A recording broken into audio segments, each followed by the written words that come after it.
Hello दोस्तों, कैसे हैं आप सब लोग। आशा करता हूँ आप सब लोग ठीक होंगे। मेरा नाम है दीपक। कमर्शियल स्टडीज़ में आपका स्वागत है। आज हम डिस्कस करेंगे macro economics. What is macro economics? क्या आपको पता है मैक्रो इकोनॉमिक्स क्या है? मैक्रो इकोनॉमिक्स आइए जानते हैं। पहले आज हम बताएंगे कि आज हम इसमें क्या क्या डिस्कस करने वाले हैं। First of all, introduction and definition, importance of macro economic, difference between macro and micro economics and limitations. So let's start. The word macro has been derived from the Greek word macros, which means large. Macros का मतलब है क्या? Macro एक Greek word है जिसका अर्थ है macros. इसका मतलब होता है लार्ज। मैक्रो का मतलब होता है large. Macro economic is the study of the economy as a whole. इस मैक्रो इकोनॉमिक क्या है? मैक्रो इकोनॉमिक पूरी इकोनॉमी की स्टडी है। इसे हम एग्रीगेट इकोनॉमिक्स भी कहते हैं।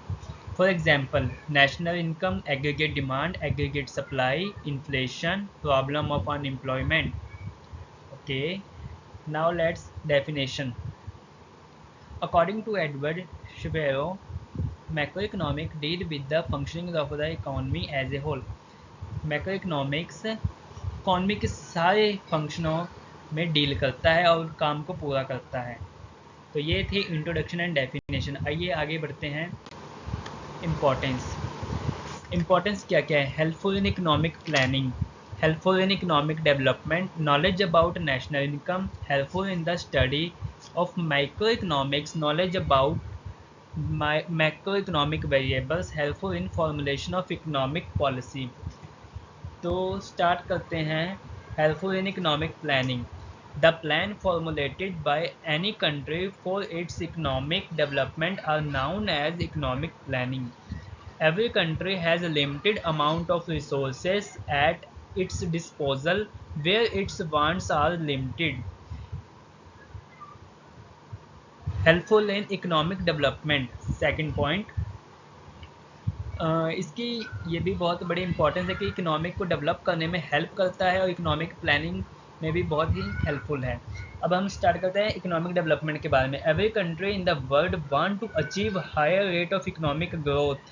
In order to achieve higher rate of economic growth, various theories and models of growth have been developed in macroeconomics.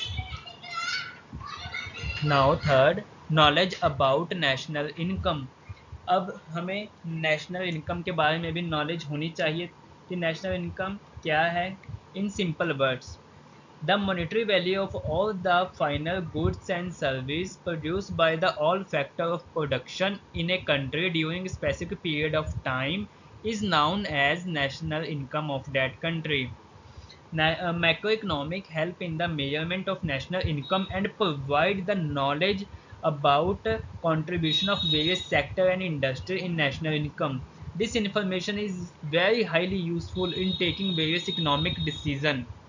Now let's helpful in the study of microeconomics. अब ये micro economics की study करने में भी helpful है। कैसे? Micro economic deal with the study of individual unit. Micro का word का मतलब क्या है? माइक्रो मीन्स होता है छोटा एंड मैक्रो का मतलब होता है बड़ा। ठीक है, अब ये माइक्रो इकोनॉमिक्स की स्टडी करने में भी हेल्पफुल है। कैसे?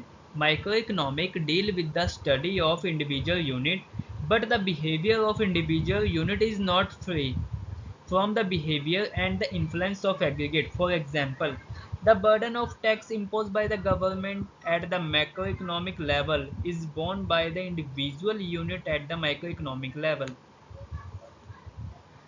Macroeconomic is greatly helpful in the study of individual units. Okay, and now next point, helpful in formulation of economic policy.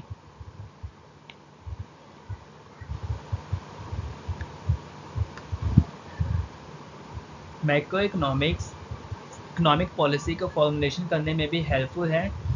The policy formulated to regulate the functioning of an economy is known as economy policy of the country. It can be classified into two main part, monetary policy and physical policy. अब monetary policy भी आपको पता है, physical policy भी आपको पता है. In order to achieve faster rate of economic growth, is a suitable economy policy can be formulated. Macroeconomics provide vital information concerning the economy. This information helps to formulate a suitable economic policy for the country.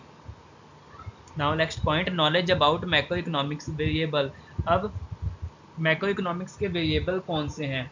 Macroeconomics के variable हम तो macroeconomics के various variables हैं, जैसे कि aggregate demand, aggregate supply, gross investment etcetera. These are the macroeconomic variables. Macroeconomics provide important information concerning all these variables. This information is highly useful for the consumer, the producer and the government etc. तो ये थी कुछ importance जो अभी मैंने बताई हैं. एक बार मैं इनको फिर हिंदी में रिपीट करूँगा. Helpful in economic planning. Macroeconomics economic planning के लिए हेल्पफुल है. कौन सी प्लानिंग आगे हमें फ्यूचर में ग्रोथ प्रोवाइड करेगी. Helpful in economic development. Same. Knowledge about national, हमें नेशनल इनकम के बारे में नॉलेज होनी चाहिए, नॉलेज प्रोवाइड करती है. Helpful in the study of the micro economics, micro economics की स्टडी करने में भी हेल्पफुल होती है. Knowledge about macro economics variable, macro economic variables की नॉलेज प्रोवाइड करती है. Helpful in formulation of economic policy, economic policy को फॉर्मुलेट करने में भी हेल्प करती है. Next, difference between micro and macro economics. First of all हम माइक्रो एंड मैक्रो होता क्या ये पहले डिस्कस करेंगे. माइक्रो इकोनॉमिक्स, माइक्रो मीन्स होता है छोटा एंड मैक्रो इकोनॉमिक्स होता है बड़ा. ठीक है, तो सबसे पहले इसका मीनिंग क्या है. Micro economics, micro economic deal with the single और इंडिविजुअल. हाँ, माइक्रो का मीन्स जैसे होता है छोटा, इसका मतलब माइक्रो को हम सिंगल और मैक्रो को हम एग्रीगेट. एग्रीगेट मीन्स होता है more than one. Okay, aggregate मतलब लार्ज होता है, जैसे आपको हमने बताया था. तो इसका मीनिंग है डील विद द सिंगल और individual unit like the single consumer, single producer, single household and the firms. Macro economics, macro economic deal with the aggregate demand, aggregate supply, national income, unemployment etcetera. Assumption, macro economics की main assumption कौन सी है.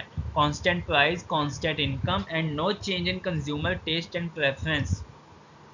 Macro economics के assumption यही है कि इसका price constant रहता है, इनकम इसकी कांस्टेंट रहती है और इसके कंज्यूमर के टेस्ट एंड प्रेफरेंस में भी कोई चेंज नहीं आता. On the other hand macro economics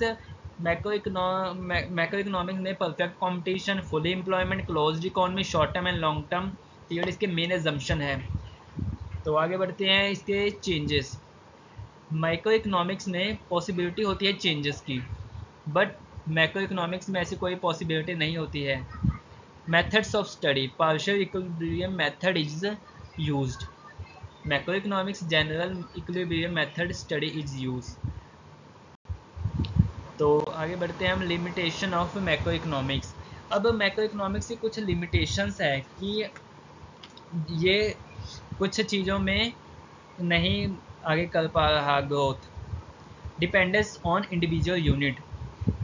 macro economics जो है डिपेंडेंस ऑन इंडिविजुअल यूनिट कैसे है. Macro economics is related with the study of the aggregate. By aggregate depend on individual unit, hence it is not possible to study aggregate without the study of individual units. Lack of relationship between aggregate. Next point, अब lack of relationship between aggregate.